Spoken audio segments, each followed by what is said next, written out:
How to fix Spotify no internet connection. Today guys, I will show you the solution how to fix and solve this problem. Just watch this video till the end. So let's start. So first you have to go and open the settings of your phone. After this, go directly to apps or applications. Here as you can see, you'll find all the applications that you have on your phone. So what's next is to search for Spotify. When you found it guys, just open it like this and go directly to uh, storage.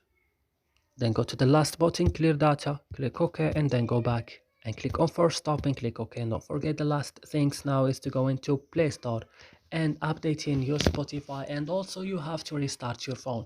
So that's it. I hope this video is helpful for you. Don't forget to like and subscribe in our channel. See you in another video.